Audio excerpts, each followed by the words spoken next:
All right, welcome everyone. Thank you for joining us today. My name is Maria Ferguson. I'm the curator here at the Roger Tory Peterson Institute in Jamestown, New York. I'm joined by Madeline Card, our Learning and Engagement Coordinator. And today we are delighted to be joined by Carmen Osterman, one of 5 women included in our current exhibition, Hope is a Thing with Feathers, Contemporary Women Nature Artists. So I'll tell you a little bit about Carmen. She was raised in the United States, Canada, Japan, and the Philippines. In 2015, she received her BFA in Ceramics and Sculpture at the University of Cincinnati. She completed her MFA at the Columbus College of Art and Design in 2022, and she teaches ceramics at Capital University and is the administrative and project coordinator at the Columbus Audubon, blending her love of art, education, and conservation. So today, Carmen will tell us about how she incorporates the process of ecological succession into her sculptures, as well as the importance of the labor-intensive nature of her studio practice. For more information, you can visit Carmen's website, which I will put into the chat. And if you have any questions during the talk, please feel free to type them into the chat.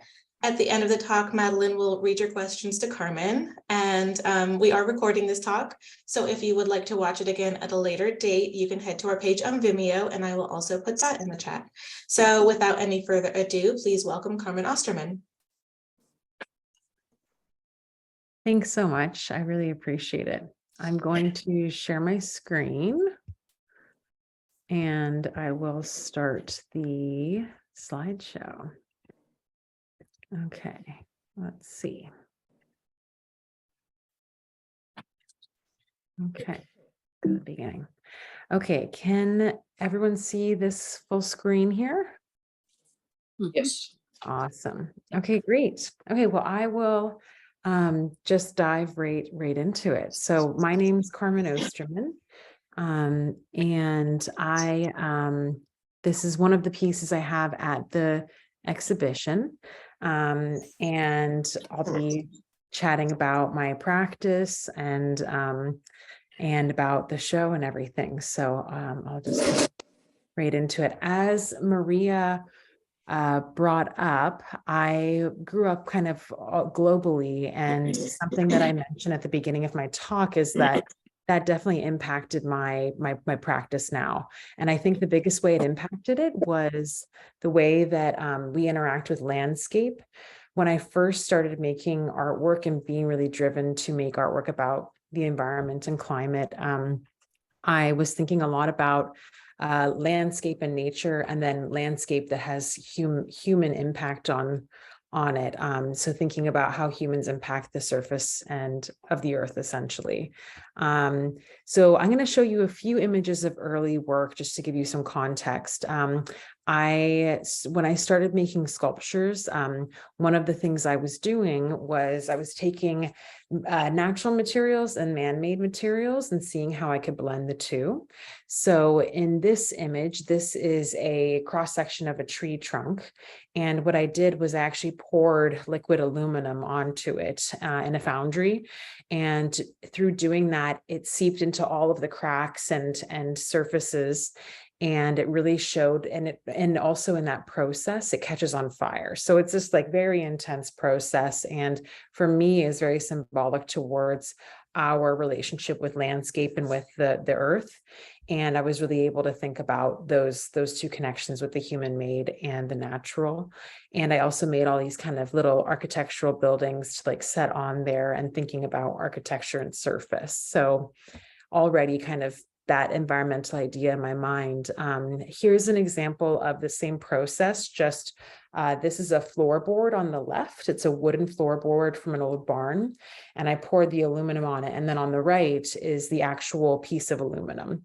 So it just has a beautiful patina. So I love to show this because I'm interested in this tension and this relationship, right? So I have this natural thing and this human process, and combining and thinking of the two, and thinking of this moment in between in which they're connecting. And this can be a destructive thing, or it can be a beautiful thing.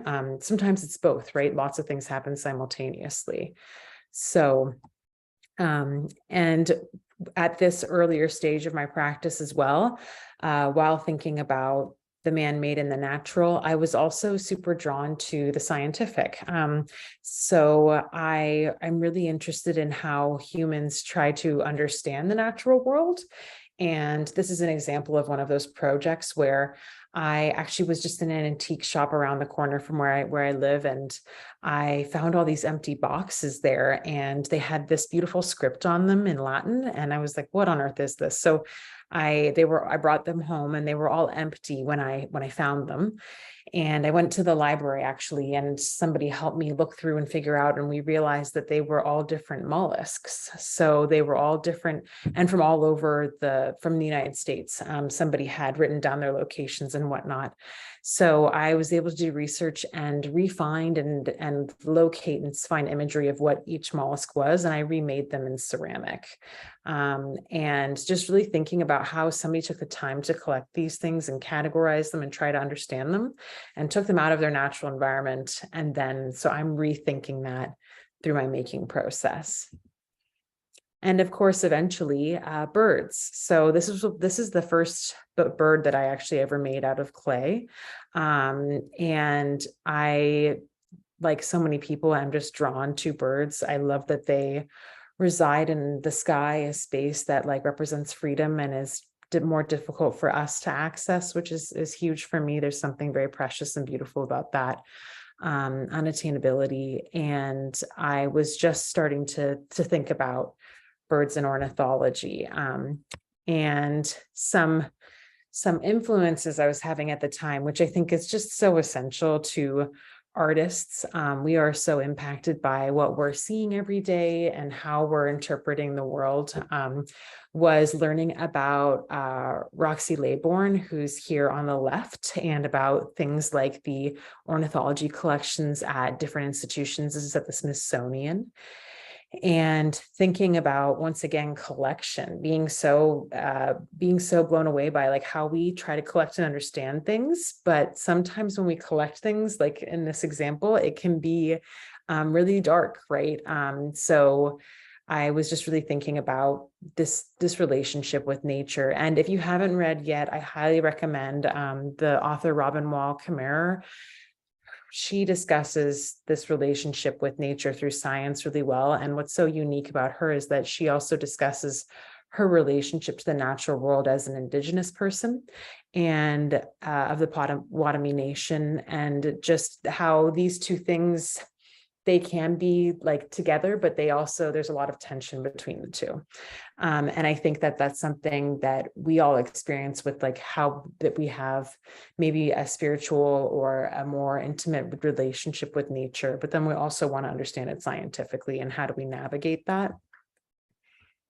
And here are a few other influences. I was looking a lot, once again, at scientific illustration, and Genevieve Estelle Jones is an amazing artist. Actually, from this book I highly recommend this book. It's called America's Other Audubon, and it's all of these prints she's made of different nests from Ohio.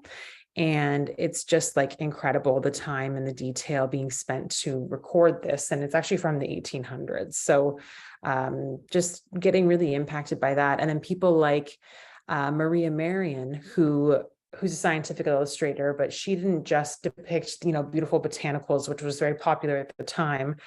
This print on the right is from 1705. She showed the bugs that were like interacting with the plants too, and maybe she would show the decomposition that was happening, and kind of thinking more about the ecosystem at large. So those are just, I always like to talk about some different influences and things that are impacting me.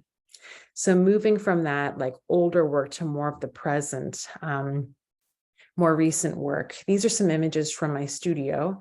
I'll talk about my process as an artist. So one of the things is that I like to select a species, and I love illustrating and taking lots of time to sketch and draw and think about all the details.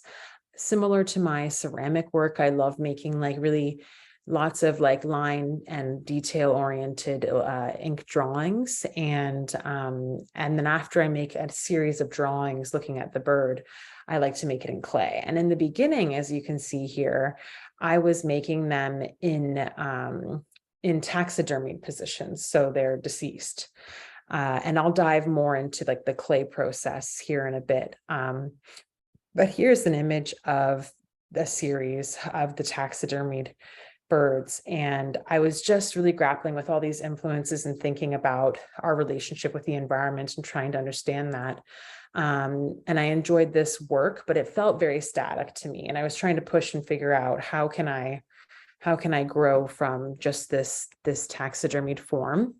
And I like to also show that at the same time as making these taxidermied birds, I was also making these studies of different forms of like coral, fungi, different things that I would be really inspired by from the environments in which the birds lived. And I love to work in many mediums. So I was making them in clay and ceramic, as you can see here on the right, but I would also be making them in embroidery. I'm very interested in fiber. I find that a lot of ceramic artists also have a curiosity about fiber. There's like the hard and the soft that's really interesting. So I also do embroidery work and I'm interested in just diving more and more into that. But eventually, if you get the chance, or if you've already gone to the exhibition at Roger Tory Peterson, you'll see that the birds and then these kind of growths, they and eventually blend into two. And sorry, the two blend into one. And I will kind of chat about that here in a minute. I like to show, I'll show a little bit of process here, just because I think that as anybody, whether you're an artist or not, it's just interesting to see how people make things. So in this image, I'm showing how I created the epoxy disc to set 3 of the pieces in that are at the exhibit. So lots of testing. So I was thinking about, okay, if I start making birds that have more movement and are more like alive and trying to show that connection, how are they going to be mounted? It's such an important thing to think through the whole process and not just start making something. How is it going to literally stand or hang on the wall? So these are just different epoxy tests in my studio. This is the European robin, and this is a image of them being set into the epoxy disc. And I also have an image here of the house sparrow, both of which are at the exhibit. And this is one once it's been set into the epoxy disc. And I was trying to think about how to show this like incredible moment of flight and have a lightness to it, but also be able to have it stand in like a sturdy, safe way. I also, you get surprises too. I love seeing the reflection that was occurring once I put it together and being impressed by how just putting the teeniest part, like ceramic is so strong, putting the smallest part of it in the epoxy, it was able to harden up and it stands really strong. And that was just really exciting to see.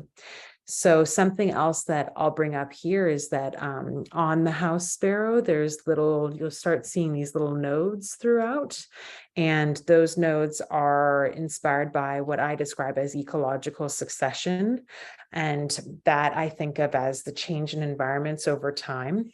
And those can be, I like to think specifically about moments of transition and things like destruction. So sometimes I'll describe a forest fire and how if there's a forest fire, whether it was started by humans or it was a natural event, a lot gets destroyed and a lot burns down, but a lot also comes back and new things are born, starting in really minute, small ways, right? If we're thinking about small organisms and then eventually smaller foliage, fungi, small things. And I am just really interested in this relationship between destruction and beauty. So creating these different nodes, what I've called them, some people call them barnacles, they represent that for me. And at the beginning, like this, they were just kind of on the surface of the pieces, just a little bit. But as I was developing and thinking about this relationship more and more and doing more research, you'll see they kind of go wild. So relating back to my interest in trying to blend science, nature, and art, I also felt like things, in order to depict our relationship with nature, things needed to have some kind of containment. And the glass cloche is just a great example of a way in which we like contain and display things scientifically and preserve them. And it's beautiful, but it's also somewhat like sad because it's contained and it is it's disconnected, right? And it's not in its natural environment. It's been extracted and put in this space.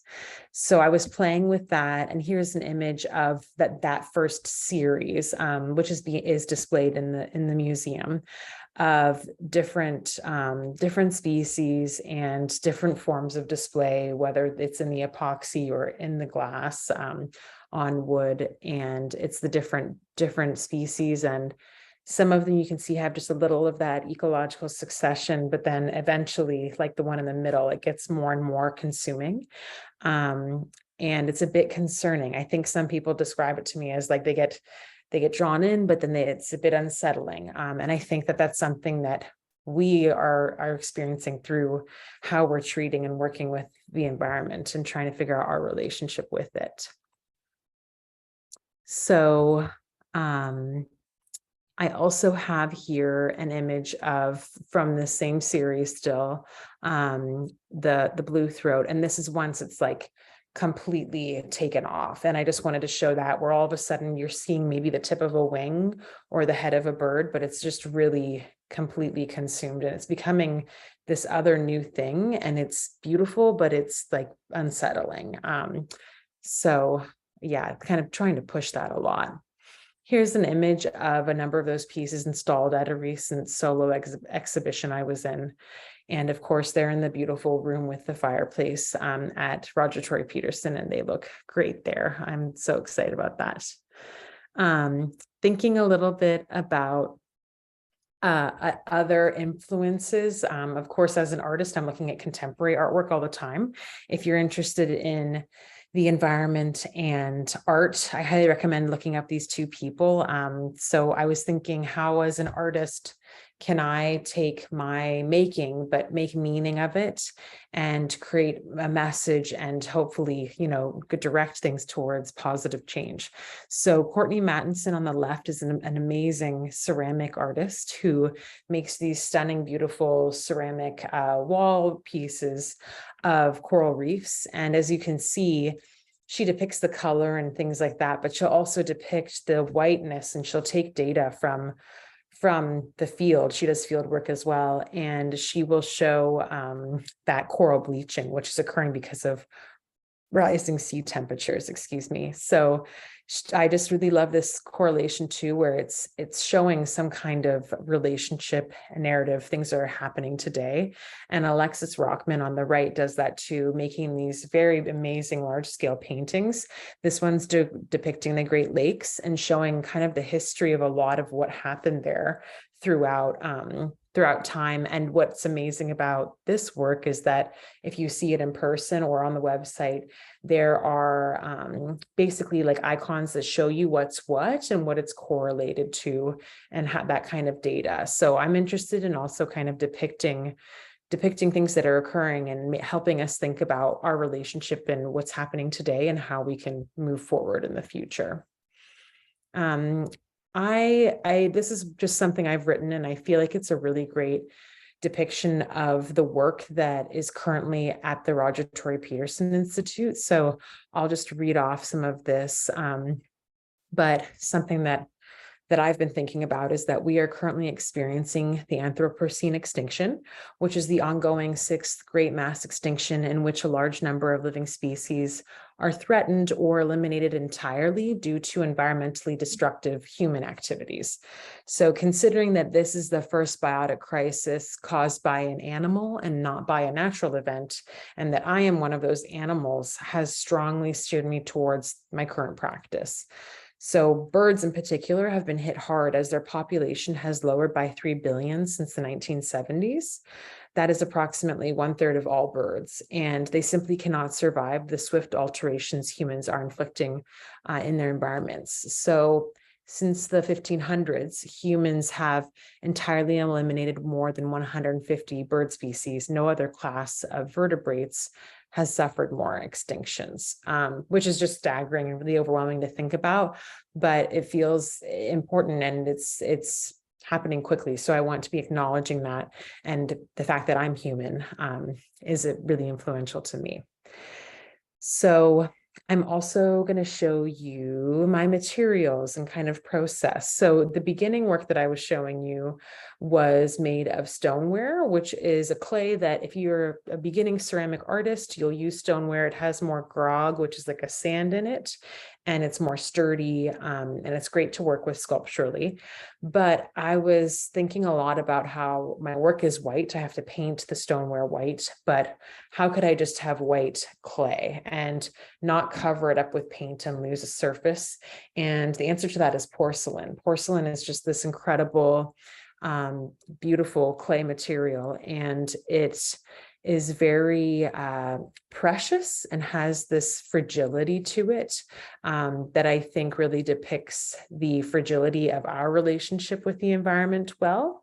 And it also has this stunning surface once you fire it, that if you don't glaze it, you can just fire it without painting it at all. It has this just waxy surface when you fire it high that has a liveliness to it that I was really looking for. So using lots of porcelain and clay, and that's kind of my new practice right now. But you'll also see the wall in my studio. I do lots of experiments, like I'm making things in fiber, embroidery. I have some glass work that I was experimenting with there. And here's trying to blend the two, trying to figure out how can I do felting and embroidery and porcelain all at once. So that's just kind of something I'm interested in as an artist. And also sketching illustrations. My studio walls are covered in drawings of things from the environment, and then also just from my mind and research, looking into where are these creatures I'm looking at from, what are their habitats like, how are they, eggs, how are they born? That's something I'm really interested in right now. How do they become nests, all those sorts of things. So these are just some sketches from the studio that depict that. And illustration, doing so sometimes it's more rough like those last ones, but sometimes it's really intricate and just depicted in this form, in this way. These are vellum illustrations, so they're drawings of the same species layered on different kind of transparent paper. And that's something that I just love doing too. I really like taking the time to really get to know my subject and really respect where they come from and how they exist in the world, and just trying to take the time for that.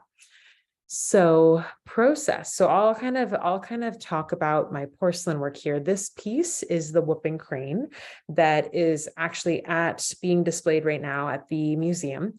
And I'll kind of just discuss how I made it. So the first thing that I do is I take clay and I make a solid kind of cylindric form when I know that I'm making those pieces that I talked about where they're just completely consumed in the ecological succession. So I've made this solid cylinder form, and then I kind of twist it and manipulate it to make it more organic, almost like thinking about coral or plants or how they grow. And I make the bird pieces separately. So I'm starting to make the wings, the neck, all of those parts, the talons. And after I make them separately, I start going through and start to go in and put all the details. So everything's made solid. It has to be hollowed out because clay needs air flowing through it. It needs to have the same thickness to fire properly. Otherwise, it unfortunately will explode in the kiln. So just very finicky material. So I'll make things solid. I'll start working on the surfaces, and eventually I'll slice it in half, hollow it out. And everything I build is hand built. I don't use molds or anything like that. It's all hand sculpted.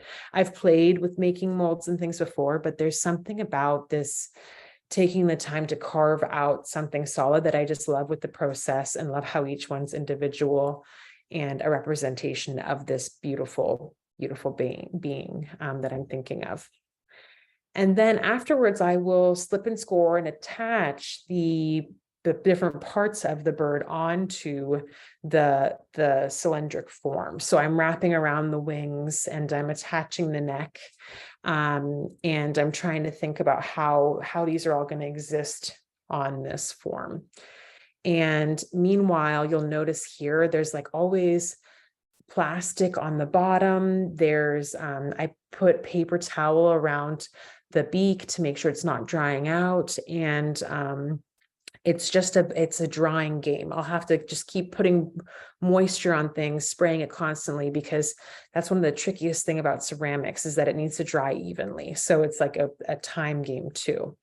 And by this point in time, I would have already sliced the big center form and hollowed that out to make it all the same kind of thickness. And after that, I move into the nodes. So I've already looked at what kind of habitats does the whooping crane live in? What are the plants there? What lives in the water that they migrate through, and like all these things. And then I'll make sketches and I'll abstract them, and I'll start just covering the whole piece with these nodes and working on the surface. And I'll cover that cylindric form, but then I'll also start moving on to the bird itself and thinking about how do I want this consumption to be occurring. And like on the left here, you can see I started making kind of these caverns, these holes in my work too. So it really feels like it's just getting completely consumed from inside out. And on the left, there's talons that are kind of wrapping out and around on the edge. That was actually my husband's idea. I was like, oh, I'm so glad you thought of that. So just trying to figure out how to like interact all these things and have it feel like this form that's just getting infested and consumed. And even once I finish building the form, something that I bring up is in the middle picture here, I have to have the work on wooden panels or something that it can rest on so that there's a gap in the middle so air can get up and flow through it, because it has to dry evenly on the outside, but also on the hollow inside so that it doesn't crack for drying process. And then you have to hope that it also doesn't crack in the kiln. And then once it's drying for a while, there's this game with plastic too, where you wrap it and you let it dry slowly. You can't just like let it dry immediately, because once again, that's an issue with cracking. And here is an image of after having loaded it in the kiln. And it's on you can kind of see down there a little bed of sand, because something about porcelain that's amazing and crazy is that it shrinks a lot in the kiln. So when I built this, it probably shrinks about 15 to 20%. So it was bigger, quite a bit bigger when I first had it. And because it shrinks so much, I have to have it on some kind of sand bed, because that way it doesn't catch on the kiln shelf. So it can shrink without cracking on the bottom. And in a way, that shrinkage is incredible because it makes everything that much smaller and like that much more intricate when it does that. And here is an image of the final piece. And of course, you can go see it at the show too, the back on the left and then the front on the right. And I have images of the piping plover here too, which is just another one of the works at the exhibit, and kind of showing you the same process really simply. The sketches, working through and, working on something like the face, and then slowly working and adding things to the form. So I think that kind of really breaks down for you how that process works, and how I'm able to make these pieces. Definitely acts of love. It's very time consuming. But yeah, so what I'll touch on here before we move into questions is just kind of like the themes that occurred that I was talking about throughout my work, and what I'm really trying to do like as an artist and as somebody who's working for like education and conservation.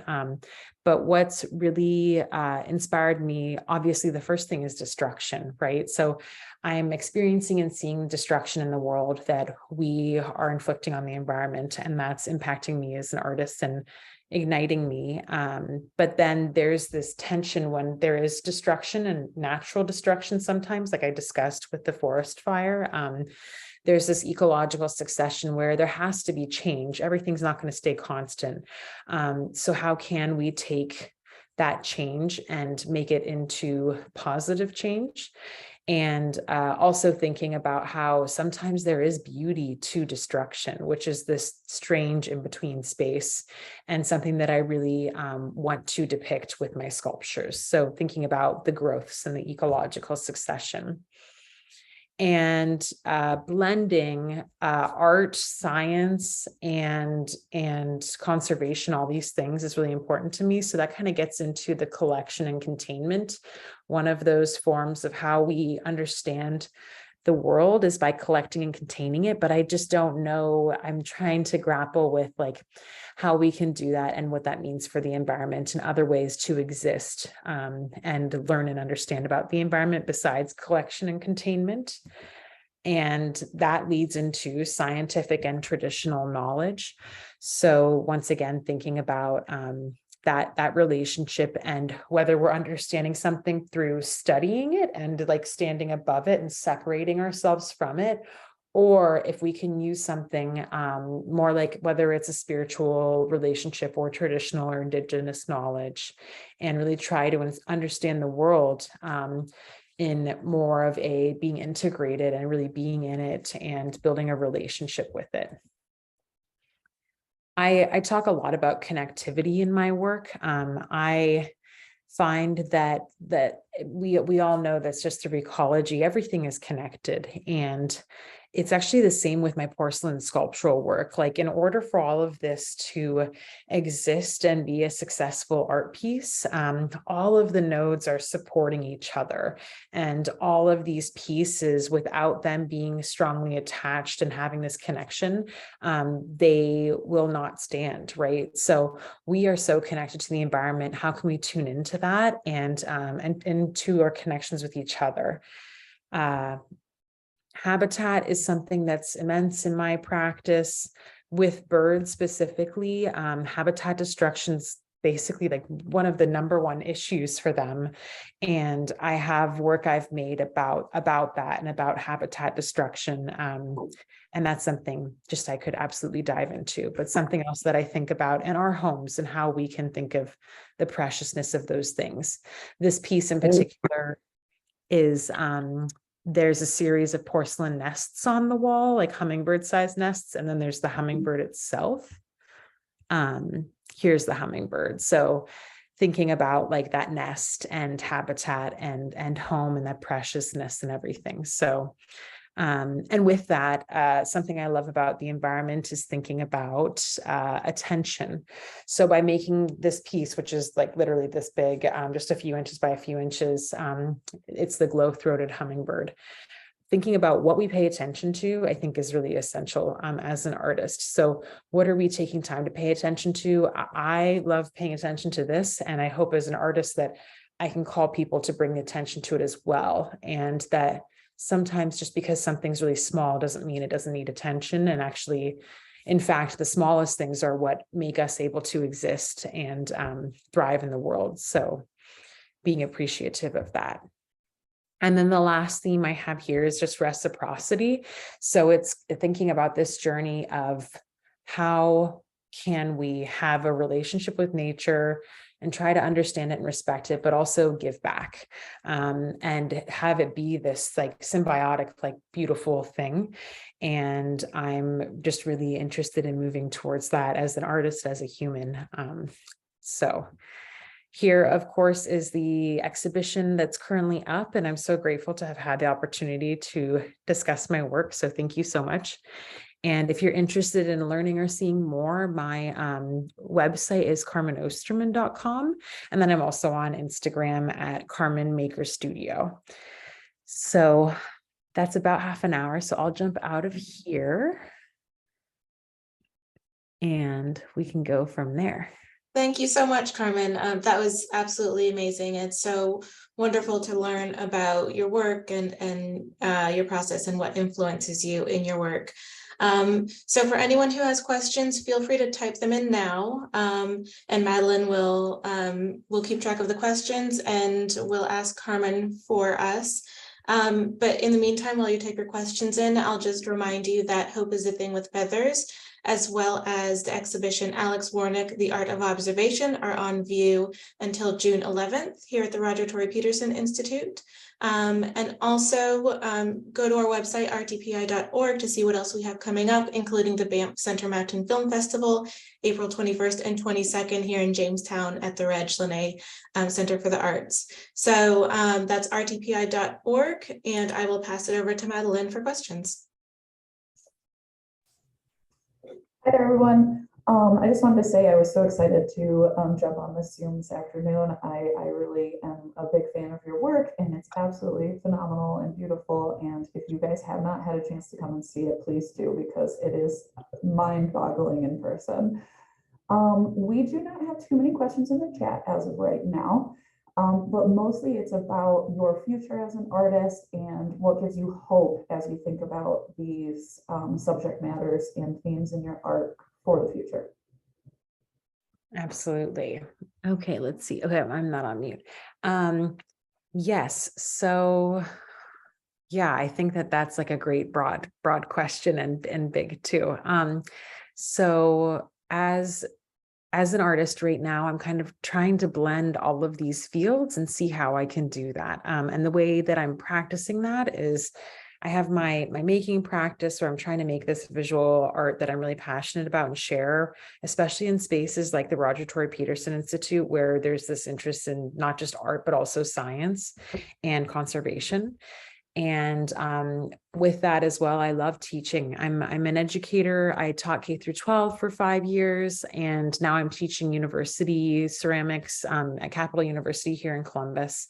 So I think being able to work directly with students too, and finding ways to show them how to be makers, but think about how they are makers in the world and how art interacts with the world and the environment, I think is essential.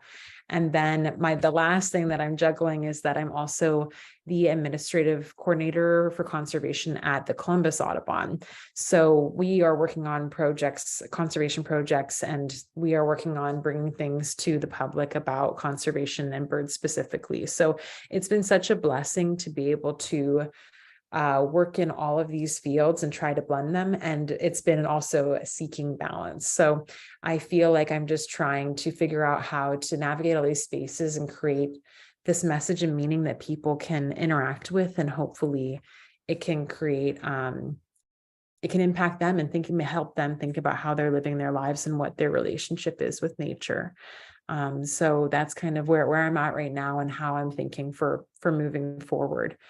And specifically right now, I'm really interested in eggs, actually, and thinking about, funny enough, I think my pregnancy is influencing me, but thinking about like life and destruction and like that incredible moment too. So trying to figure out that hopefulness, but also lots of education that can be connected to that. I'm sure all familiar with the history of how certain things have impacted eggs, like DDT and things like that. So just doing research and thinking about how I can depict things with that. But yeah, so those are some things. That's awesome. And a couple more questions have filtered in. Another one from Teresa is, how long did it take you to create the crane piece? So maybe some about your process and timing with different sizes and things. And did you create those pieces with the clay with the shrinkage and drying in mind? Yes. So so I would say that that's definitely my largest scale. Besides, there's a few other pieces I've made, but that's one of my larger scale pieces. So the whooping crane was probably about 100 hours I've calculated. And that just goes into, that includes the drying process and firing it and all of that sort of thing. It doesn't include the ideation stage as much. It's just the building, and it's all the parts that take so long. And I have described that in like my writings about this and reflecting on everything as a it feels like just like an offering of my time to the natural world. It is really time consuming, and I can't make a ton of work because of it, of that, scale and size and everything. But I think in a way it makes it more precious. And I'm also not trying to make it in a lot of things, more things to put into the world. I'm trying to really focus and think about how can I make this one thing that's really worth it in a way, if that makes sense. Firing ceramics takes energy, right? I have to use electricity and the kiln, and of course my own time. So these are things I'm really reflecting on and thinking about while I am making. That's great. So usually you're probably thinking about more of a realistic scale and goals there as relative as you can make it to the real bird and habitat. Yeah. So you're talking about like the scale of the bird.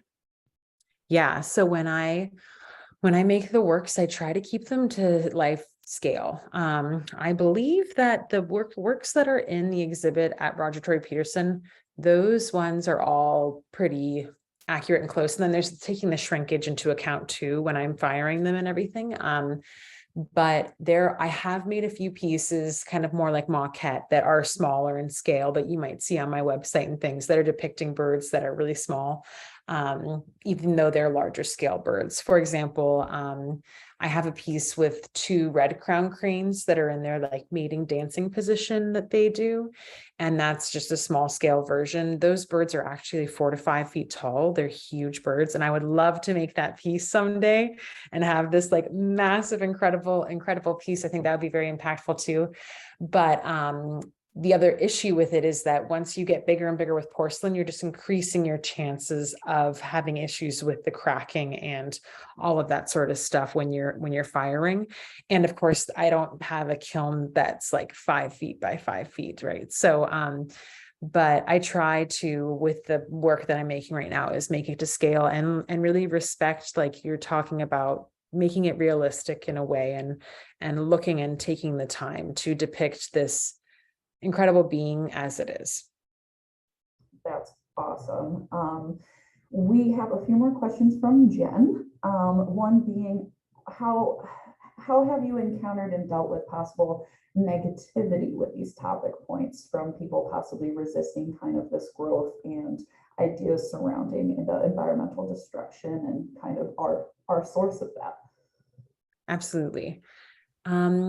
I'm surprised by how I've had really people who have been drawn to the work and discuss things with me have been like very positive, and I've had very positive feedback and people being curious. Like I feel really grateful because I've been having mostly positive interactions with the work. It's I think that it just like people see it and they haven't seen something like it before, and they're just curious and trying to understand. And when I speak with people, even if they might not connect with the subject or they might not like the negativity around these really hard discussions, I try to just go in with an openness and listen to people too, to see what is their perspective or how are they experiencing these things. And I think that that's just that communication and openness is essential to even making change. Otherwise, it'll just be butting heads and not really moving anywhere. So I have found that the people that have had enough interest to speak to me and everything have just been very positive and supportive. So I feel super grateful in that way. That also kind of piggybacked into the next question, which is how you kind of approach those people and those concerns about nature. We also have what advice you might present as information to help people understand and steward the natural world. As an artist with this work, what information would you possibly give to others to encourage growth or and STEM change? Mm-hmm. Yeah. So that's something that I feel like is like my current focus and that I'm really interested in, is that I'm making work that for me has been an emotional journey and an emotional depiction in many ways. and depicting these like scientific things that have been abstracted. And I'm interested in finding more tactile and like resourceful ways in which we can respond. So I'm starting to, one of the beautiful things about working with the Columbus Audubon is that I'm just meeting, I'm starting to work with a lot of ecologists and different scientists and different people who they have an expertise in their fields. So I'm an artist and I'm an art educator, and that's my expertise. I'm not a scientist. So I want to work with those people to figure out how can we figure out what actually is occurring, what data there is, and find ways that you can help, right? So give more specifics into how people can like take action or think about how they're treating and working with the environment. So I'd say that's like a shift that's currently occurring in my practice. And I'm really excited about that collaboration, and that the journey over the past few years, which has created this body of work, has just been my grappling with my relationship and trying to understand how like humanity at large relates to the natural world. And now trying to figure out how to really incorporate education, and whether that's, I think what's exciting is places like the Roger Tory Peterson Institute that do have that kind of resources and information and want to share, the emotional artwork to create interest in people and get them in there. But then they can also learn so much from being at an institution like that, and figure out how they can help like create that change and make those choices. So you've talked about your passions with your current work and where you're kind of at now with birds. Do you see yourself keeping these similar themes and transitioning into other areas and other animals per se and things like that? Yeah, I think that's a great question. I'm not sure right now. I feel like I'm in love with birds, and I could see myself just like, I definitely see myself focusing. It's taken so much to get here over the last few years and so much work, and I'm excited to just keep moving with it. I can feel the momentum. So I want to keep going in this direction and making this kind of work. But there's just so much, right? So I would be so excited to dive into and depict other species, other animals and different things too. And something that I could see happening if the opportunity arises is, as I'm building these relationships with ecologists and different people I'm trying to collaborate with, if there's something specific that we can do, it's like, oh, there's this show that's about this animal, and we want to make a work that's about this to draw attention to it and raise awareness. I will be really excited to dive into those sorts of things and change up what I'm doing. And I think this kind of was just the spark that made it happen, and that this will always be part of my practice. But the environment at large and thinking about how to create a message and communicate with the public will become more important too. Great. With it also being said, do you see yourself, we obviously saw a lot of that growth and your use of mixed medias and headed in the direction of mastering your ceramics level at this point. Do you see yourself keeping with those materials or playing with more in the future too, as things kind of change? Yeah, I am very interested in kind of what I touched on with the fiber and the clay. So the soft and the hard. The ceramic is it's especially porcelain is because you fire it so high, it gets extremely dense and extremely hard and fragile. That like more so some other clays stay softer. And there's just this beauty, this glassiness to it that I feel it could blend really well with the softness of fiber. In particular, I love learning. I love teaching, but I also love being a student. And I recently took a class about felting, which is just incredible. And I've been playing around with felting, and felt is this really amazing material because it, like wool, has this, literally it's like a living thing, and the way that it interacts is so amazing. So I definitely see myself mixing media and figuring out how to combine that soft and hard. That's one of my next big journeys that I'm really excited about.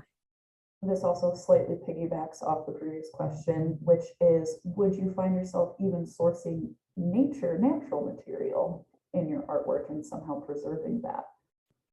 Yeah, I think that's a great question. I am interested in that, and it's quite intimidating to me. So I think that's something that I've had and experimented with, but it's something that and I have it in my work, like you'll see on my, if you look at the website, a lot of times I'll use it as display forms. Like I'll use a wooden cross section of a piece of wood, and then there'll be porcelain or things on it or within it. But there's a whole field of art where there's actually like living things interacting with the work too. So it just feels like super endless and exciting what different things could be. And for me, the journey will be depending on what the project is and the goal of what we're trying to communicate. If the best way to do that is incorporating some kind of living element, I think that would be really exciting. And there is somebody I've been working with who actually runs and facilitates a university greenhouse, for example. And we're talking about like, how can we get people into the greenhouse, because it's like a part of the university nobody goes to. And, art is one of the things that makes that happen. So we're talking about different ways to like put the art in there, but like create this relationship with plants. So I feel like there's so many opportunities that I'm excited to dive into with that too. That's absolutely fantastic. Thank you for sharing that with us. The last kind of well-rounded question is, how can people find you and reach out to you? And do you have a studio space in Columbus and things of your actual location? Yeah, Please absolutely. hide. Yeah. So if you would like to contact me, I would go to the carmenosterman.com, and there's a contact page on there. So please reach out. If you just want to talk or have any questions or anything, I'm really happy to talk. And also on that Instagram page, you can message me through there too. So carmenosterman.com, and then Carmen Maker Studio is the Instagram one.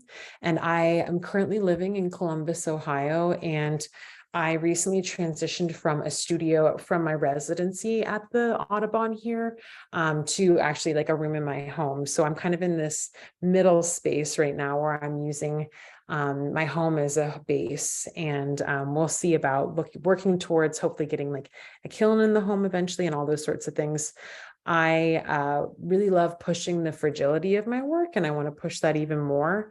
And transporting the work to fire it somewhere is really stressful. So the main goal for me is either to have a studio or to be able to put a kiln in the basement here in my home. So that's the current situation, and we'll see where everything goes moving forward. Well, thank you so much for answering all of those awesome questions. Does anyone have any additional thoughts to add to the chat before I send it back over to Maria?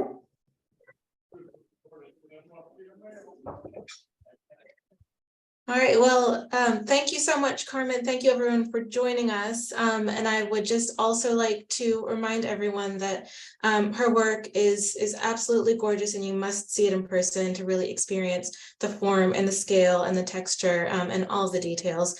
So it is on view here until June 11th. That gives you plenty of time to come visit and see it here. So thank you, everyone, and I hope you have a wonderful rest of your day.